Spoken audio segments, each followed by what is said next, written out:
Assalamualaikum warahmatullahi ta'ala wabarakatuh.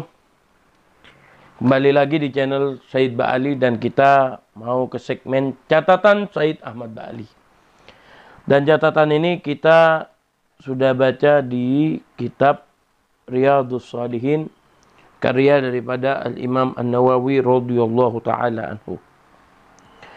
Beliau menceritakan satu hadis yang mana Rasulullah SAW pernah bercerita. Ini cerita yang sangat inspiratif dan cerita yang sangat istimewa. Yang mana cerita tersebut mengedepankan bagaimana niat seorang muslim dan ikhlasnya seorang muslim yang bisa mengangkat daripada musibah. Lah, kayak sekarang ini kita lagi di zaman musibah. Kita di zaman corona, kita zaman Allah memberi musibah kepada kita. Ini Al-Imam Nawawi menyebutkan di dalam hadis Rasulullah SAW yang diriwayatkan oleh Abdullah bin Umar radhiyallahu taala anhu qol sami'tu Rasulullah SAW yaqul. Beliau bercerita. Rasulullah SAW bercerita, dulu ada 3 orang yang mana sedang bepergian. Tatkala jauh sudah malam, waktunya sudah mulai tenggelam matahari, sudah mulai masuk malam hari, maka 3 orang tersebut mampirlah di gua dan istirahat di sana. Tatkala sudah mulai masuk malam, sudah siap beres, kepingin istirahat, ternyata ada batu yang sangat besar, batu yang sangat besar sekali sampai menutupi daripada mulut gua tersebut, sehingga akses keluar tertutup. Sudah dicoba didorong, sudah dicoba disuruh, sudah dicoba segala macam usaha sudah pada dicoba. Akhirnya salah satu dari mereka mencetuk, ini sudah tidak bisa memindahkan batu tersebut kecuali kita memohon kepada Allah dengan amalan baik kita. Maka berdirilah satu orang memohon, ya Allah, saya ini punya dulu 2 orang tua masih sehat dulu, tapi sudah sepuh, tapi sudah lanjut usia. Sampai saya ini tiap hari harus menyuapin mereka, harus saya menyenangkan mereka.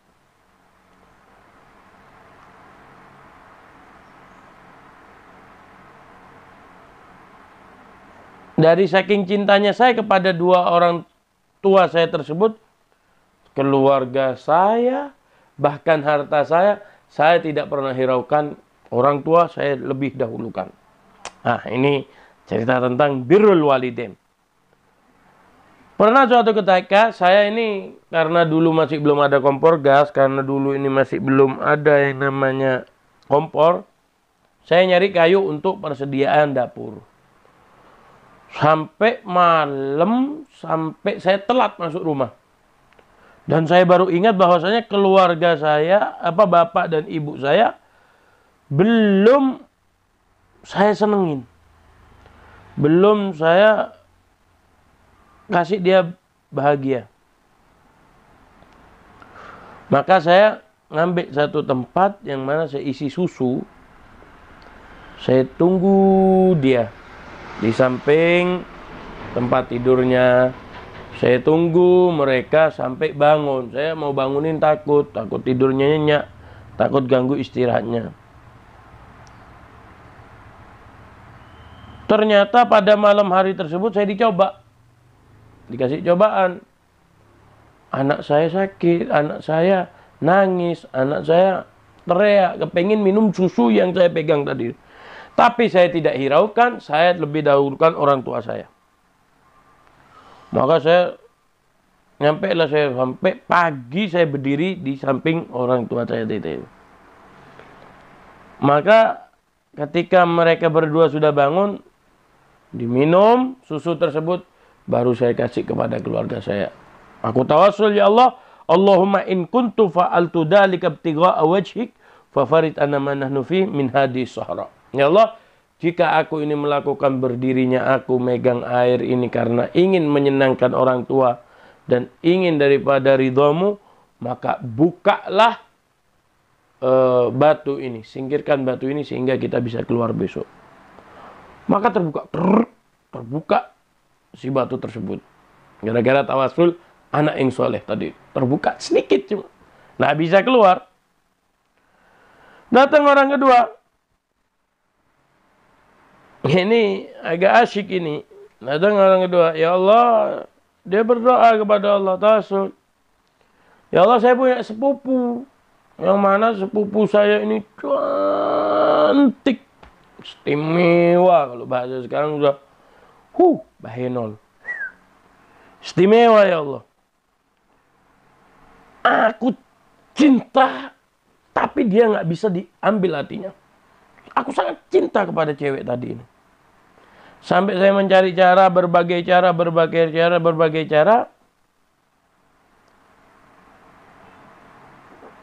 Sampai suatu ketika, karena aku sudah kehabisan cara, ya sudah saya nyerah. Beberapa tahun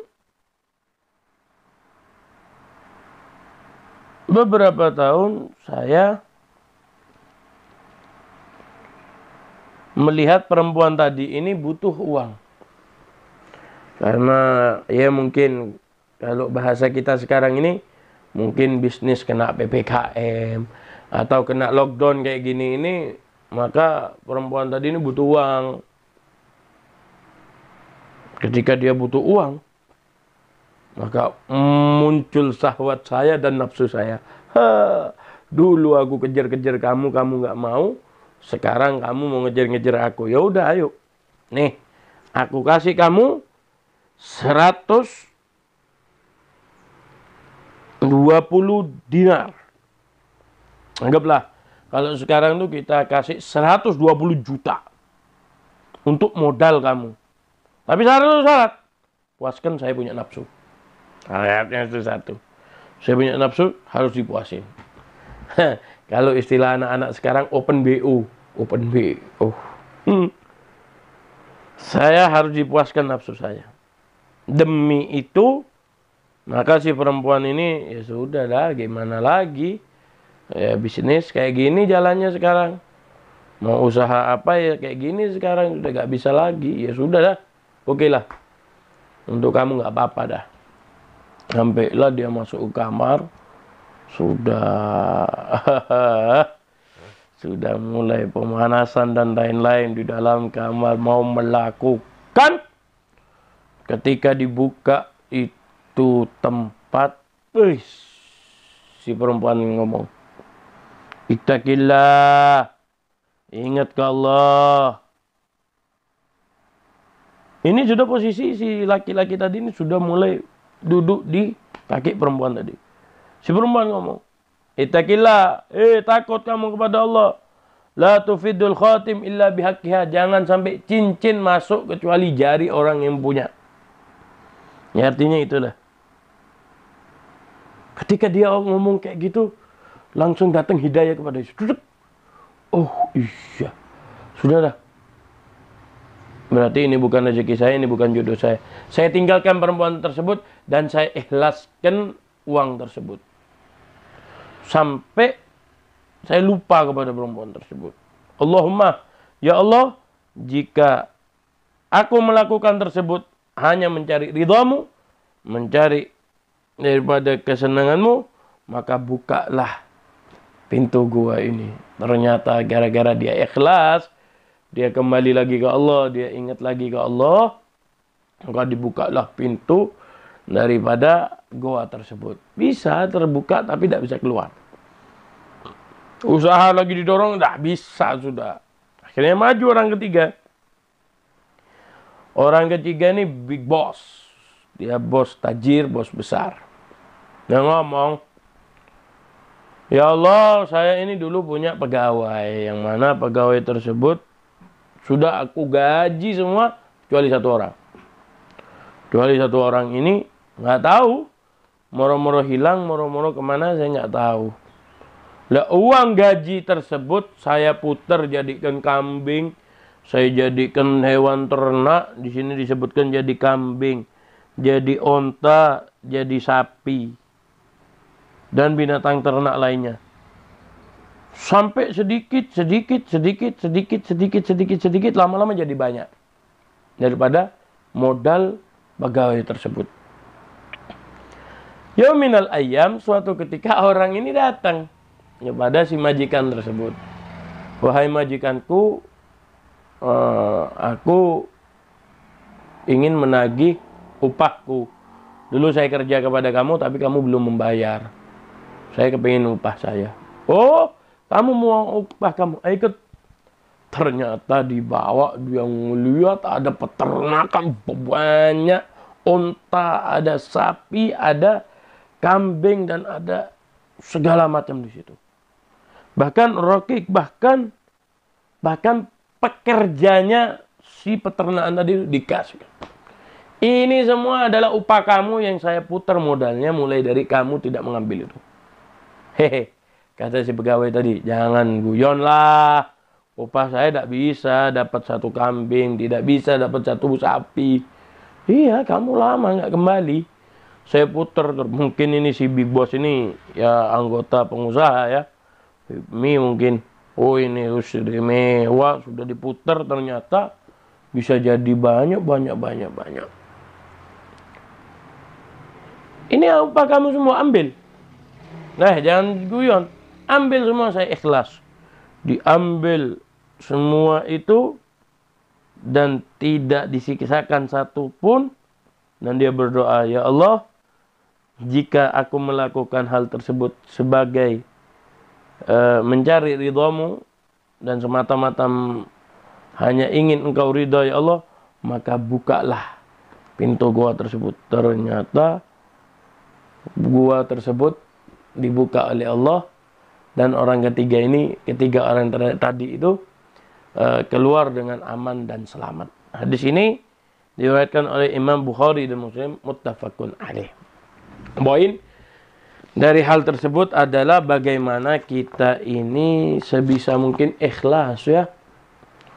Apapun musibah yang menimpa kita, apapun yang menjadi cobaan kita, apapun yang menjadi ujian kita, Allah cuma menuntut kita untuk ikhlas. Allah menuntut kita untuk kita selalu mencari ridha Allah. Jika Allah subhanahu wa ta'ala dicari ridhanya, maka kamu akan aman, tenang. Faridah. Maka kata Habib Abdullah Haddad, ketika kamu ridha, maka kamu akan tenang. Allah, senang ya. Senang.